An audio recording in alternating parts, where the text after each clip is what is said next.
ರಾಜ್ಯಪಾಲರನ್ನ ಪರಮ ಪೂಜ್ಯ ಜಗದ್ಗುರುಗಳು ಇಲ್ಲಿ ಕರೆಸಿ ಒಂದು ರಾಜಗೋಪುರ ಲಕ್ಷ ದೀಪೋತ್ಸವ ಹಾಗೂ ಕೃಷ್ಣ ಆರತಿ ಮತ್ತು ಅನೇಕ ಧಾರ್ಮಿಕ ಸಭೆಗಳ ಮುಖಾಂತರ ಹಮ್ಮಿಕೊಂಡಿರುವಂಥ ಈ ಕಾರ್ಯಕ್ರಮದ ಭವ್ಯ ವೇದಿಕೆಯ ದಿವ್ಯ ಸಾನ್ನಿಧ್ಯ ವರಿಸುವನ್ನ ಮತ್ತು ಈ ಕಾರ್ಯಕ್ರಮದ ಕೇಂದ್ರ ಬಿಂದುಗಳು ಕಾರಣೀಕರ್ತವಾದಂಥ ಪರಮ ಪೂಜ್ಯ ಶ್ರೀ ಶ್ರೀಶೈಲ ಜಗದ್ಗುರುಗಳ ಪಾದಗಳನ್ನು ಭಕ್ತಿಪೂರ್ವಕವಾದಂಥ ನಮನಗಳನ್ನು ಸಲ್ಲಿಸಿ ಪರಮ ಪೂಜ್ಯ ದಿವ್ಯ ಸಾನ್ನಿಧ್ಯ ವಹಿಸಿಕೊಂಡಿರುವಂಥ ಶ್ರೀ ಕಾಶಿ ಜಗದ್ಗುರುಗಳ ಪಾದದಲ್ಲಿ ನನ್ನ ಭಕ್ತಿಪೂರ್ವಕ ನಮನಗಳನ್ನು ಸಲ್ಲಿಸಿ ಇನ್ನೋರ್ವ ಪರಮ ಪೂಜ್ಯ ಉಜ್ಜಯಿನಿಯ ಜಗದ್ಗುರುಗಳ ಪಾದದಲ್ಲಿ ನನ್ನ ಭಕ್ತಿಪೂರ್ವಕ ನಮನಗಳನ್ನು ಸಲ್ಲಿಸಿ ನಮ್ಮ ಮಾತುಗಳನ್ನಾಡಿ ನಿರ್ಗಮಿಸಿದಂಥ ಉಪರಾಷ್ಟ್ರಪತಿಗಳಾದಂಥ ಶ್ರೀ ಸಿ.ಪಿ. ರಾಧಾಕೃಷ್ಣರವರು, ಅದೇ ರೀತಿ ಕರ್ನಾಟಕದ ಕರೆದವತ್ತ ರಾಜ್ಯಪಾಲರಾದಂಥ ಶ್ರೀ ತಾವರ್ ಚಂದ್ ಗೆಹ್ಲೋಟ್ನವರು, ವೇದಿಕೆ ಮೇಲೆ ಆಸೀನರಾದಂಥ ನಮ್ಮೆಲ್ಲರಿಗೂ ಹಿರಿಯರು, ಇತ್ತೀಚೆಗೆ ಪದ್ಮಶ್ರೀ ಪುರಸ್ಕೃತರಾದಂಥ ಇವತ್ತು KLE ಸಂಸ್ಥೆಯನ್ನ ವಿಶ್ವಾದ್ಯಂತ ಹೆಮ್ಮರವಾಗಿ ಬೆಳೆಸಿದಂಥ ನಮ್ಮೆಲ್ಲರಿಗೂ ಮಾರ್ಗದರ್ಶಕರಾದಂಥ ಶ್ರೀ ಪ್ರಭಾಕರ್ ಕೋರೆ ಅಣ್ಣವರೇ, ಇಂದು ತಮ್ಮ 79ನೇ ಹುಟ್ಟುಹಬ್ಬವನ್ನು ಆಚರಣೆ ಮಾಡಿಸಿಕೊತಿರುವಂಥ ಈ ಭಾಗದ ಧನ್ಯವಾದ ನಾಯಕ, ನಮ್ಮೆಲ್ಲರಿಗೂ ಹಿರಿಯರು, ಪೂಜ್ಯ ಜಗದ್ಗುರುಗಳಿಂದ ಈಗ ವಿಕಾಸ ರತ್ನ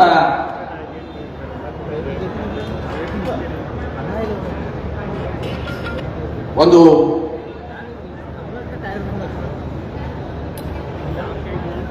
ಟೈಟಲ್ ಅನ್ನು ಪಡೆದುಕೊಂಡಿರುವಂತ ಆತ್ಮೀಯರಾದಂಥ ಶ್ರೀ ಪ್ರಕಾಶ್ ಹುಕ್ಕೇರಿ ಅವರೇ, ಮಾಜಿ ಮುಖ್ಯಮಂತ್ರಿಗಳು, ನಮ್ಮೆಲ್ಲರಿಗೂ ಹಿರಿಯರು ಹಾಗೂ ಪ್ರಸ್ತುತ ಬೆಳಗಾವಿಯ ಸಂಸದರು ಆದಂಥ ಶ್ರೀ ಜಗದೀಶ್ ಶೆಟ್ಟರ್ ಸಾಹೇಬ್ರೆ, ರಾಜ್ಯಸಭಾ ಸದಸ್ಯರಾದಂಥ ಶ್ರೀ ಹಿರಣ್ಣ ಕರಾಡಿ ಅವರೇ, ಅತ್ಯಂತ ಜನಪ್ರಿಯ ಯುವ ಶಾಸಕರು, ನನ್ನ ಆತ್ಮೀಯ ಸಹೋದರರಾದಂಥ ಶ್ರೀ ಗಣೇಶ್ ಹುಕ್ಕೇರಿ ಅವರೇ, ಈ ಕಾರ್ಯಕ್ರಮದ ಒಂದು ಸ್ವಾಗತ ಸಮಿತಿಯ ಅಧ್ಯಕ್ಷರು ಕೂಡ ಸೇರಿರುವ ಎಲ್ಲ ಪರಮ ಪೂಜ್ಯ ಶ್ರೀಗಳೇ, ಸಮಸ್ತ ಈ ಮಠದ ಭಕ್ತಾದಿಗಳೇ, ತಾಯಂದಿರೇ, ಹಿರಿಯರೇ, ಸಹೋದರ ಸಹೋದರರೇ, ಮಾಧ್ಯಮದ ಸ್ನೇಹಿತರೆ, ಇವತ್ತು ಕೃಷ್ಣಾ ನದಿಯ ಸಂಗಮದಲ್ಲಿ ಏನು ವೇದಗಂಗಾ ಮತ್ತು ಊದುಗಂಗಾ ನದಿಗಳ ಒಂದು ಪವಿತ್ರ ಸಂಗಮದಲ್ಲಿ ಯಡಿಯೂರಿನಲ್ಲಿ ಶ್ರೀ ವೀರಭದ್ರೇಶ್ವರರು ಇಲ್ಲಿ ನೆಲೆಸಿ ಪರಮ ಪೂಜ್ಯ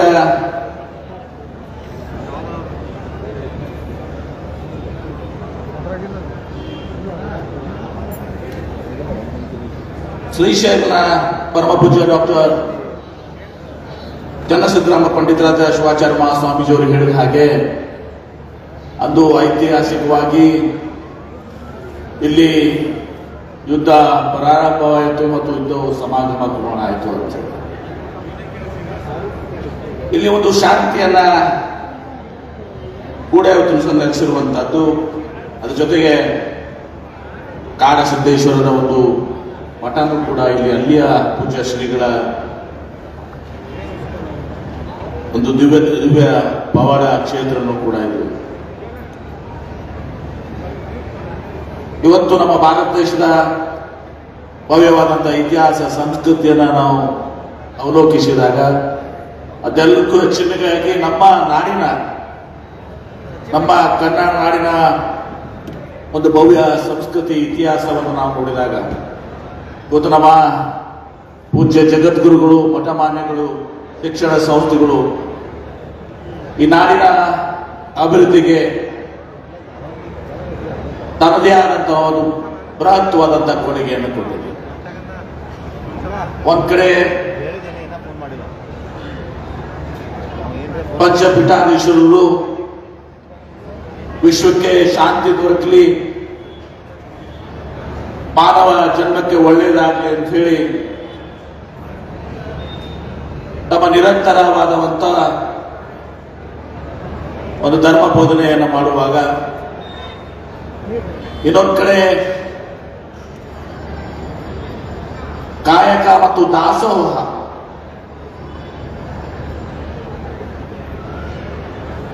ಜೊತೆಗೆ ಬಸವಾದಿ ಶರಣರು ದೈವ ಧರ್ಮದ ಮೂಲ ಅಂತ ಹೇಳಿ ಒಂದು ಭವ್ಯವಾದಂತಹ ವೀರಶೈವ ಲಿಂಗಾಯತ ಸಂಸ್ಕೃತಿ ಅಡಿಯಲ್ಲಿ ಈ ನಾಡು ಇವತ್ತು ದಿವಸ ಮುನ್ನಡೆದು ಬಂದಿದೆ. ಇವತ್ತು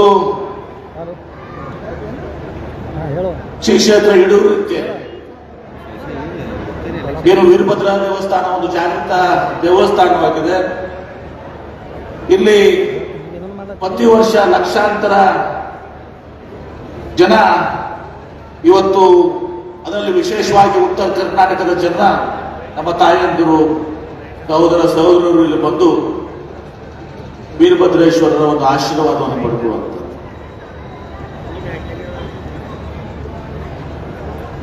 ಇವತ್ತು ಪರಮ ಪೂಜ್ಯ ಶ್ರೀ ಶ್ರೀಶೈಲ ಪೀಠದ ಜಗದ್ಗುರುಗಳು ಡಾಕ್ಟರ್ ಚನ್ನಸಿದ್ದರಾಮ ಪಂಡಿತಾನಂದ ಶಿವಾಚಾರ್ಯರು ಈ ಒಂದು ಯಡೂರು ಕ್ಷೇತ್ರದ ಒಂದು ನೇತೃತ್ವ ವಹಿಸಿಕೊಂಡ ಮೇಲೆ ಇದು ಸಾಕಷ್ಟು ಇವತ್ತು ಸಹ ಅಭಿವೃದ್ಧಿಯಾಗಿ ಇವತ್ತು ಸಹ ಇವತ್ತು ಹೆಮ್ಮರವಾಗಿ ಇವತ್ತು ಬೆಳೆದಿದೆ. ಒಂದ್ ಕಡೆ ಶ್ರೀಶೈಲ ಕ್ಷೇತ್ರ, ಇನ್ನೊಂದು ಕಡೆ ಇವತ್ತು ಸಹ ಯಡಿಯೂರು ಕ್ಷೇತ್ರ. ಇವು ಎರಡು ಕಣ್ಗಳಂತೆ ಇವತ್ತು ಸಹ ಪರಮ ಪೂಜ್ಯ ಜಗದ್ಗುರುಗಳು ಇದನ್ನ ಅಭಿವೃದ್ಧಿ ಮಾಡುವಂತ ಒಂದು ಕೆಲಸವನ್ನು ಕೈ ಹಾಕಿ, ಶ್ರೀಶೈಲಕ್ಕೂ ಕೂಡ ಇವತ್ತು ಲಕ್ಷಾಂತರ ಜನ, ಉತ್ತರ ಕರ್ನಾಟಕದ ಜನ ಶ್ರೀಶೈಲಕ್ಕೆ ಹೋದಾಗ ಆ ಎಲ್ಲ ಜನರಿಗೆ, ಮಲ್ಲಿಕಾರ್ಜುನ ದರ್ಶನ ಮಾಡಿಕೊಂಡು ಹೋಗುವ ಜನರಿಗೆ ಜಗದ್ಗುರುಗಳು ಅಲ್ಲಿ ಆಶ್ರಯ ಅನ್ನದಾಸವನ್ನ ಮಾಡುವ ಮೂಲಕ ದೊಡ್ಡ ಕಾರ್ಯವನ್ನು ತಿಳಿಸೋರು ಮಾಡ್ತಾರೆ. ಇವತ್ತು ಸಮಾಜದಲ್ಲಿ ಪರಿವರ್ತನೆ ಆಗಬೇಕು ಎಂದು ಬಯಸುವ ಒಂದು ಕನಸನ್ನ ಪರಮ ಪೂಜ್ಯ ಜಗದ್ಗುರು ಹೊತ್ತುಕೊಂಡಿದ್ದಾರೆ. ಯಡಿಯೂರಿಂದ ಶ್ರೀಶೈಲವರೆಗೆ ಅವರು ಪಾದಯಾತ್ರೆ ಮಾಡಿ, ಆ ಪಾದಯಾತ್ರೆಯಲ್ಲಿ ಪ್ರಮುಖವಾಗಿ ಇವತ್ತು ಶ್ರೀಶೈಲ ಕ್ಷೇತ್ರ ಅಭಿವೃದ್ಧಿ ಆಗಬೇಕು, ಭಕ್ತಾದರಿಗೆ ಇನ್ನೂ ಹೆಚ್ಚಿನ ಸೌಲಭ್ಯಗಳು ಸಿಗಬೇಕು ಅನ್ನುವಂತ ಕಾರಣ ಇದ್ರೂ ಕೂಡ, ಜೊತೆಗೆ ಪರಿಸರಕ್ಕೆ ಎಲ್ಲೆಡೆ ಇವತ್ತು ಗಿಡ ಮರಗಳನ್ನ ಬೆಳೆಸಿ ಹಸಿರೀಕರಣಕ್ಕೆ ತೊಡಗಿಸೋದು ಒಂದು ಒತ್ತನ್ನು ಕೊಟ್ಟಿರುತ್ತೆ. ಇವತ್ತು ಹಸಿರು ನಮ್ಮ ಉಸಿರು, ಸ್ವಚ್ಛ ಗಾಳಿಗಾಗಿ, ಸುಂದರ ಪರಿಸರಕ್ಕಾಗಿ ಇವತ್ತು ಎಲ್ಲರೂ ಬಯಸ್ತಾರೆ. ನಮ್ಮ ಸುತ್ತಮುತ್ತಲಿನ ಒಂದು ವಾತಾವರಣ ಸ್ವಚ್ಛತೆಯನ್ನು ಕೂಡಬೇಕು, ಪರಿಸರ ಅದನ್ನು ನಾವು ಕಾಪಾಡ್ಕೊಂಡ್ಬರ್ಬೇಕು. ನಮ್ಮ ಪರಮ ಪೂಜ್ಯ ಸಿದ್ದೇಶ್ವರ ಮಹಾಸ್ವಾಮೀಜಿಯವರು ತಮ್ಮ 50 ವರ್ಷದ ಸುದೀರ್ಘ ಒಂದು ಪ್ರವಚನಗಳಲ್ಲಿ ಅವರು ಸ್ವಚ್ಛತೆ ಮತ್ತು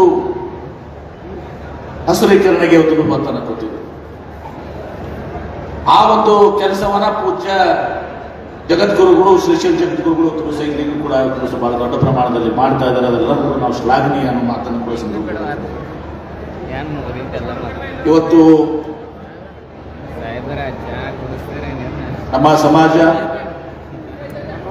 ವಿಶೇಷವಾಗಿ ನಮ್ಮ ದೇಶ ರೈತ ಪ್ರಧಾನವಾದಂಥ ದೇಶ. ಇವತ್ತು ರೈತರಿಗೆ ಒಳ್ಳೇದಾಗಬೇಕು,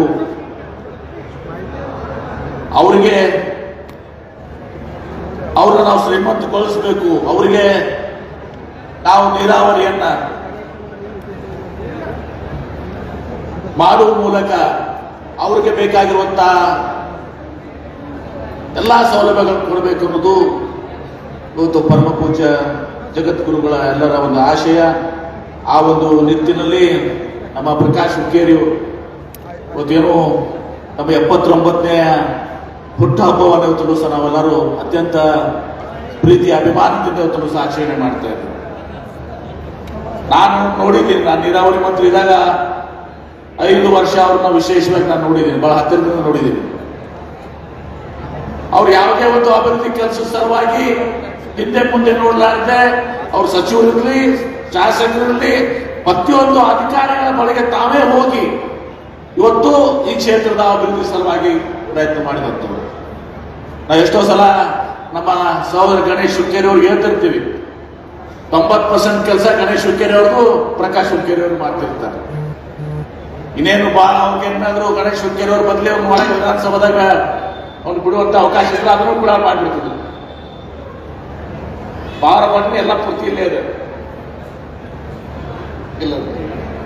ಹೀಗಾಗಿ ಬಹಳ ದೊಡ್ಡ ಕೆಲಸವನ್ನ ಅವರು ಕ್ಷೇತ್ರದ ಅಭಿವೃದ್ಧಿಗೆ, ಯಾಕಂದ್ರೆ ಅವರು ಪಾರ್ಲಿಮೆಂಟ್ ಮೆಂಬರ್ ಇದ್ರು. ಆ ಪಾರ್ಲಿಮೆಂಟ್ ಮೆಂಬರ್ಗೆ ಸವಳು ಜವಳು ಈ ಭಾಗದಲ್ಲಿ ಒಂದ್ಸಲ ಬಂದು ನಮ್ಮ ನೀರಾವರಿ ಇಲಾಖೆಯಲ್ಲಿ ನಮ್ಮ ಕಚೇರಿಯಲ್ಲಿ ಬಂದು ಸವಳು ಜವಳು ಕೆಲಸ ಎಷ್ಟೆಷ್ಟು ಅದಾವು ಇಡೀ ರಾಜ್ಯದೆಲ್ಲ ನಾನು ಕೈ ಕೊಟ್ಬಿಡಿ, ನಾನೇ ಮಾಡ್ಕೊಂಡು ಬರ್ತೀನಿ ಅಂತೇಳಿ ಡೆಲ್ಲಿಗೆ ಹೋಗಿ ಫಾಲೋ ಅಪ್ ಮಾಡ್ಕೊಂಡು ಎಲ್ಲರೂ ತಮ್ಮ ಮತಕ್ಷೇತ್ರ ಅಷ್ಟೇ ಅಲ್ಲ ಇಡೀ ರಾಜ್ಯದ ಕೆಲಸವನ್ನು ಮಾಡ್ಕೊಂಡು ಬಂದಂಥವ್ರು. ಅಂತ ಒಂದು ಕಾಳಜಿ ಬದ್ಧತೆ ಹೊಂದಿದಂತ ನಾಯಕರು. ಇನ್ನೊಂದು ಕಡೆ ಪ್ರಭಾಕರ್ ಕೋರಿ ಸಾಹೇಬರು ಇವತ್ತು KLE ಸಂಸ್ಥೆಯನ್ನ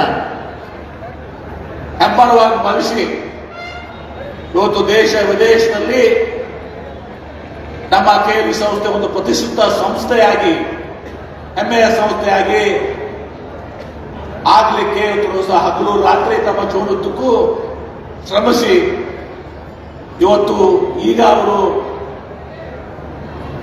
ಆ ತಮ್ಮ ಚೇರ್ಮನ್ಕಿಯ ಬಿಟ್ಟು ಆ ಸಂದರ್ಭದಲ್ಲಿ ನಾನು ಕೂಡ ಒಂದು ಸ್ವಲ್ಪ ಅವ್ರ ಜೊತೆ ಜಗಳ ನಾವು ಅವ್ರಿಗೆ ಹೇಳಿದೆ, ಒಂದು ದಿವಸ ಏನಾದ್ರು ಮಾಡಿ ಒಂದು ದಿವಸ ನಮ್ಮ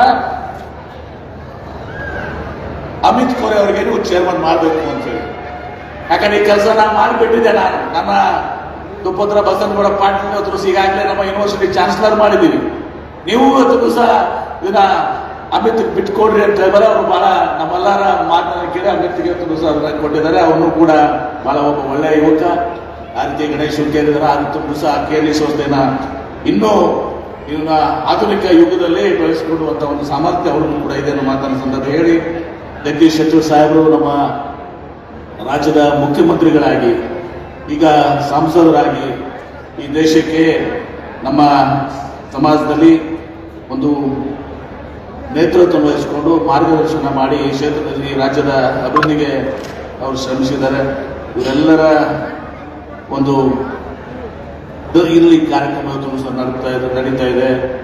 ಉಪರಾಷ್ಟ್ರಪತಿಗಳು, ರಾಜ್ಯಪಾಲರು, ಗಣತಂತ್ರ ರಾಜ್ಯಪಾಲರು ಬಂದು ಈ ಕ್ಷೇತ್ರದಲ್ಲಿ ಇನ್ನೂ ಹೆಚ್ಚಿನ ಅಭಿವೃದ್ಧಿ ಆಗಬೇಕು, ಇವತ್ತು ನಮ್ಮ ಧಾರ್ಮಿಕ ನೆಲೆ ಇನ್ನಷ್ಟು ಭದ್ರಗಳಾಗಬೇಕು ಅನ್ನೋ ದೃಷ್ಟಿಯಿಂದ ಇವತ್ತು ಅವರು ಕೂಡ ಅದನ್ನು ಮಾತನಾಡಿದ್ದಾರೆ. ಈ ಸಂದರ್ಭದಲ್ಲಿ ನಾನು ಕೂಡ ಇವತ್ತು ಇಲ್ಲಿ ಬಂದು, ಅದಕ್ಕೆ ವಿಶೇಷವಾಗಿ ನನಗೆ ಇಲ್ಲಿ ಬರಲಿಕ್ಕೆ ನಮ್ಮ ಗಣೇಶ್ ಹುಕ್ಕೇರಿ ಅವ್ರು ಏನು ಮಾಡ್ತೀರಿ ಮಾಡ್ರಿ, ನೀವು ತಿಳಿಸ್ ಬರಬೇಕು ಅಂತ ಹೇಳಿ ಗಣೇಶ್ ಹುಕ್ಕೇರಿ ಅವರ ಇದಕ್ಕೆ ನಾವು ಯಾವಾಗಲೂ ಪ್ರಕಾಶ್ ಹುಕ್ಕೇರಿ ಅವ್ರ ಪಾರ್ಟಿ ಇದ್ರೂ ಕೂಡ ಗಣೇಶ್ ಹುಕ್ಕೇರಿ ಅವರ ಮಾತನ್ನ ದಿವಸ ಕೇಳಿ ಪೂಜ್ಯ ಶ್ರೀ ಜಗದ್ಗುರುಗಳ ಒಂದು ಆಹ್ವಾನದ ಮೇರೆಗೆ ಇಲ್ಲಿ ದಿವಸ ಬಂದು ನಾನು ಕೂಡ ಜಗದ್ಗುರುಗಳ ಒಂದು ಆಶೀರ್ವಾದ, ವೀರಭದ್ರೇಶ್ವರ ಆಶೀರ್ವಾದ ಇವತ್ತು ನಾವೆಲ್ಲರೂ ಕೂಡಿ ಇವತ್ತು ದಿವಸ ನಮ್ಮ ಒಂದು ಸುಂದರ ಸಮಾಜ ನಿರ್ಮಾಣ ಆಗಬೇಕು.